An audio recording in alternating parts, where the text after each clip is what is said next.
This video is going to show you how to back up your files either on your server drive or backing them up to an external hard drive or flash drive. And the way that you get started is by clicking on your Start button. And I'm going to go ahead and click on Computer, and you're going to figure out where it is that you save a lot of your things. Some people actually save a lot of things to their desktop. So if that's the case, you'd want to go to your desktop and copy all those. I'm going to go into my documents because that's where I save most of the things that I do. Once I'm in documents, I'm going to select everything. I want to select all these folders. So I'm going to press Control A on my keyboard, and when I press Control A, it highlights everything. And then I'm going to come over in the empty space and right click, go down to Copy. Doesn't look like anything happens. It's actually copying it kind of to an invisible clipboard, an empty space out there, until you tell it where you want to paste it. If I look over on the left-hand side, I can see here's my network drive. This would be my server folder. That's what gets backed up on the server every night. The other choice is My Passport, which is actually my external hard drive.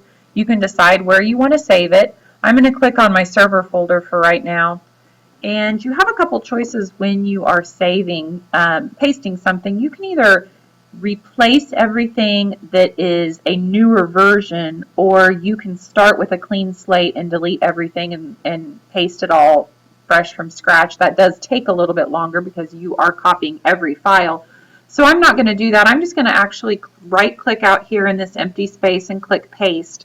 And if I was to let this continue to go, it would probably come up every once in a while and say that a newer file exists or an older file exists. Do I want to replace it? And I would decide yes or no if I wanted to replace it.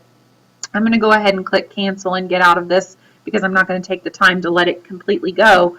If you are saving to the server, it does take a little bit of time to let all of your files go, and the fact that it's going over the network takes longer. So if that's the case, you might want to do it when you have a long period of time that you're not going to be using your computer, or maybe do it before you leave for the night and then let it run. But the other option you have, which is probably a little bit quicker, is to put it on an external hard drive. Mine is called My Passport. And what I would do here is I would just right click out here. I still have it copied from before. And then I would come and I would click Paste, and it would put all my files on my external hard drive. That way I have it with me and I'm not relying on something else to have it. It's entirely up to you though. So just to kind of go over it again, you're going to actually go to the Start button and go to Computer. You're going to figure out where your files are saved. Mine are in my documents. I'm going to press Control A to highlight everything. Right click, go down to Copy. Then I'm going to decide which drive I want to save it on, either my server drive or my external hard drive. You're going to right click and paste. Then everything should be backed up and you should be ready to go in case something happens to your computer.